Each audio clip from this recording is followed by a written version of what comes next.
Okay, sorry, got cut off there. Sorry about that. So the next thing that you'll do is you just take whatever they have divided by 5, you give them that free, or take it divided by 5 and you give them that amount of free stuff discounted into their order. Okay. Now, the next thing that I'm excited to talk about though is how do you work deals with customers and give them a sick thing called the trade-in special. So, how many of you guys had somebody? You guys will probably be mad at me or your manager for this one, but how many of you guys had somebody that was right on the verge of getting a set, but for whatever reason, they were a little bit hesitant? Any of you guys have that? Okay, cool.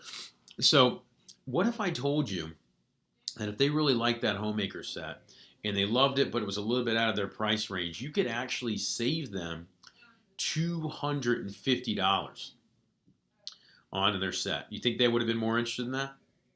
Yeah, of course they would, right? What if I told you on one of our starter sets, you could save them anywhere between $100 and $200 depending on what starter set they like? Wouldn't that be pretty cool? Of course it would, right? Well, guys, we have an amazing deal called the trade-in special. And the way that the trade-in special works is, is as follows. So if they buy Cutco, and let's say they really like the, the sets. Let's say they really love a set, but it's a little bit too much of the budget. And you ask them, hey, so you like Cutco, but it's a little bit too much for your budget? Okay, cool. Well, well, what if I told you that if you had some old knives that you don't use that much, we could actually save you, a bunch of money? Would that be something that you would dig? Okay, cool. Well, what we can do is I can do that for you. Okay, with just like with old, just like with old cars, when you buy a new car, a lot of times you can, you could trade it in. Well, we do the same thing here, just like, just like that. So instead of getting that free stuff with your order, what we can actually do is you could trade in your free stuff for a discount on the set. And so instead of paying, 12.12 for that homemaker plus 8, we can get it to you for only $9.59. Okay? Or instead of spending 8.70, 9 or whatever on your galley plus 6, we can get it to you for only $6.87. Okay? And so you may be like, man, how are we giving them such a great deal? Well, the way you do it is instead of them getting free Cutco, you sell them a starter set, or you sell them the basic homemaker set without the table knives, and you give them the table knives for free. And so if you look at your price list, and so managers, you can help them out with it, but if you take out your price list, what we can do is we can actually give them a discount by giving them the table knives for free and helping them to save some money. Okay, so the homemaker plus 8, for example, they save $250, where instead of getting the shears for free, you sell them the set without the table knives and give them the 8 table knives for free.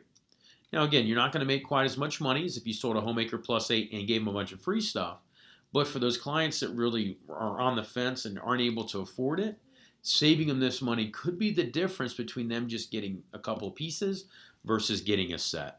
So working great deals is a big key to selling Cutco. So use that trade-in. And so again, you sell the set without the table knives. You give them the table knives for free. That saves them money. You still sell a set. It's a win-win. The only thing you need to do differently is when you're entering the order online, instead of doing the set number for the one with the table knives, so like for example, the homemaker plus 8, the set number there is 2018. Instead of doing that, you do the set without the table knives and you put a B behind it. So for example, that same homemaker, instead of being 2018, you do 2001 CB. Okay, so what that is that's a basic homemaker, and it's going to have the bigger block with the slots for the table knives. Then below that, in the next row, you do quantity 8, item number 1759, which is table knives. You click bonus, they get the 8 table knives free. So what they're buying is a basic homemaker set and getting 8 table knives for free. What they're getting is a homemaker plus 8 for $9.59 instead of $12.12. Pretty sweet, isn't it? So basically what happens is you're getting them what they want for a little bit less, and all they're doing is trading in their free stuff instead of getting their free stuff. Customers love this deal. Okay, and because they're saving money, they're fired up. Now, when would you want to use this? You would want to use that trade-in when you find the set that they really like, but it's a little bit out of their price range. Okay, so don't show them don't be talking about what the homemaker said if they feel like it's too many knives and you can't get them excited about those knives. Drop down, show them the starter sets. If they really love the Galley plus 6 set, and that's still out of their price range, well then do the same thing. Do the set without the table knives, and then give them the table knives free. You save them almost $200 there on the Galley. Even a basic Studio. This is one of the easiest ones to sell in the world. You get them a Studio Plus 4, which comes with like 10 or 12 items, and you get it to them for the price of $88 a month. By being able to do that, you save them over $100, like $140, something like that. It ends up being $22 out of their weekly budget. Are you kidding me? They get an entire set with table knives. That's such a sick deal. So find the set they like the most. If it's still a little bit out of their price range, then you hook them up with this deal. So the working deals with customers is great. And as a final option, guys, if those don't work, dividing it by 5, doing this trade-in deal, call the manager. Okay, the manager is like your lifeline. Or if you don't understand how to do this, call the manager. We can walk you through this. I'm sure many of you guys called your manager this weekend to get help with deals.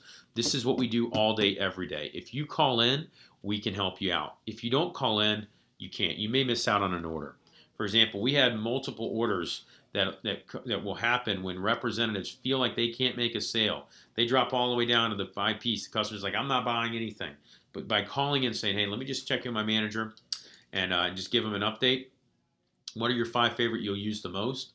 We work out deals all the time on those 5 items, and they end up buying where otherwise they may have been a no sale. So guys, always call in as a last resort to work deals. That's the 4th key to success with Cutco. The 5th key is going to be recommendations. Okay, making sure you do the recommendations the right way. So if you go to that page 11, in your training manual, okay, because that, guys, is going to be so critical to selling a lot of Cutco.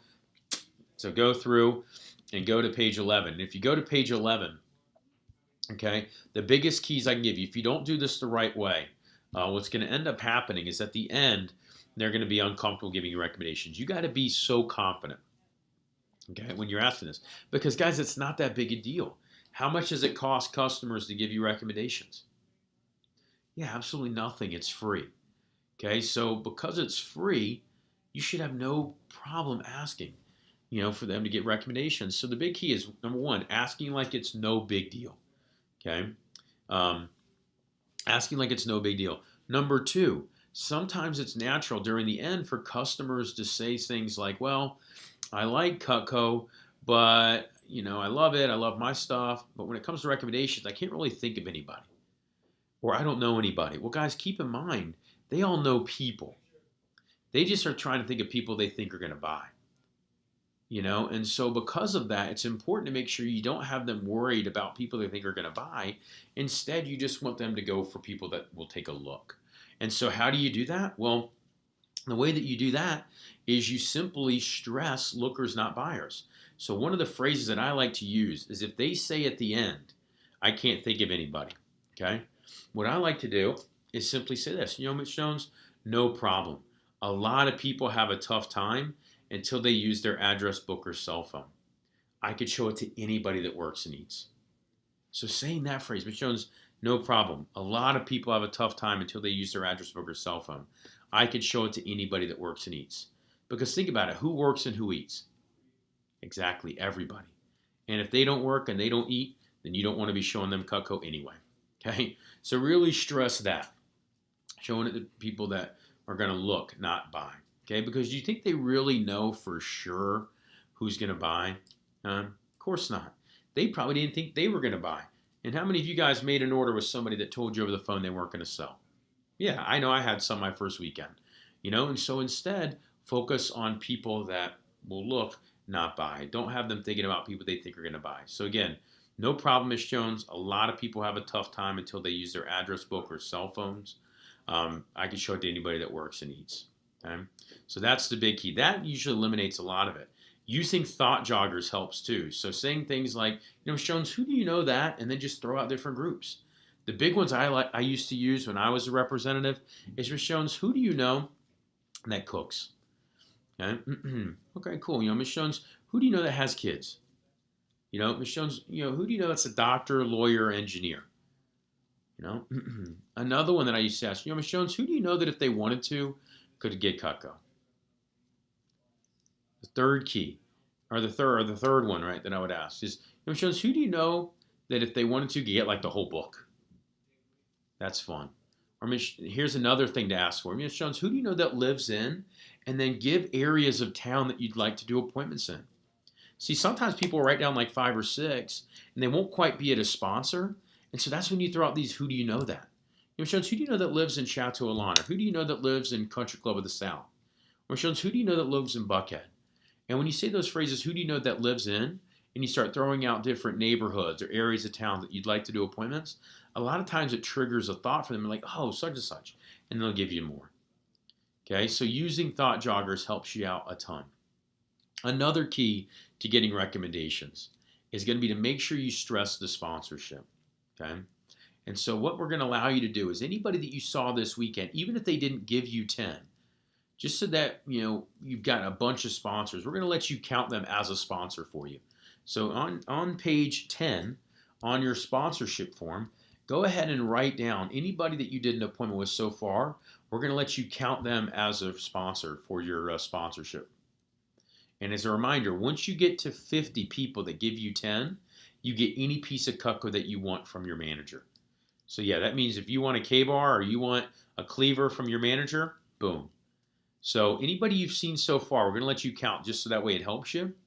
But then moving forward, guys, they got to get you to 10. So what you want to do is if they get you to 5 or 6, be like, Miss Jones, you're so close to counting as a sponsor. If you get 4 more, you count as a sponsor. Another thing is if they get over 10, let them know how close they are to getting to be a double sponsor and give them a free peeler on that order. Okay? So that's another thing, is using that as a way to get a bunch of additional recommendations. Okay? The last key to getting recommendations, guys, is knowing how to handle certain questions that you get. So if you go into page, let's see, I think it's page 12 on recommendations, that really gives you some concerns that some people might ask. So if they say, so for example, let's say they say, let me leave the sheet so they can fill out. Okay. Well, what I like to do there, and you could do 1 of 2 things. What it says here in the book is, hey, that'd be great. But what that means, I'd actually have to make another trip to come back and get them, or I'd have to call and bother you to remind you. Since I'm going to be cleaning up for a few minutes anyway, could you jot at least a few now, and then I could follow up and see if you think of any? I'll always leave you a second sheet too. Hey, what I like to say is, Miss Jones, go ahead and write down what you can now. It's going to take me a few minutes to clean up. I can always leave you a second sheet if you want to add a bunch more. Okay? Then, if they say let them call me first and I'll get back to you, okay, here's what you do. You say this, Miss Jones, of course, I wouldn't want to see them if they're not interested. To make it easier, what we do is just go ahead and jot down their names and numbers, and I could follow up with you tomorrow, and you can let me know who it's okay and who to cross off. Or perfect, could we call a couple of them right now and just see what they say before I leave? I personally like to do the thing where it's like, hey, go ahead and write them down now. I'll always follow up with you later to see who it's cool to call and who to cross off, okay? And then as a last resort, just smile and just say, hey, is there any way you could help me out? Keep in mind, they can always tell me no. That's another thing, is just say, they can always tell me no. If you put them down, you can always tell me no. I'm not going to treat them any differently than I would treat you. Okay, so guys, those are 5 keys to selling more Cutco. Using this can help you take your business to a whole new level. And so by getting good at the following things, setting up your schedule for success and making calls in the right times, making sure to show it to the right people, making sure you're doing an objective-driven demo, making sure you're working with customers or working out great deals. And then lastly is working on being great at recommendations. Those are the only 5 things you're ever going to need to keep getting better at in our business. And the longer that you're working with us, the more we'll keep teaching you stuff to helping you in those 5 categories. Hopefully, you can use these keys to success to help you take your business to a whole new level.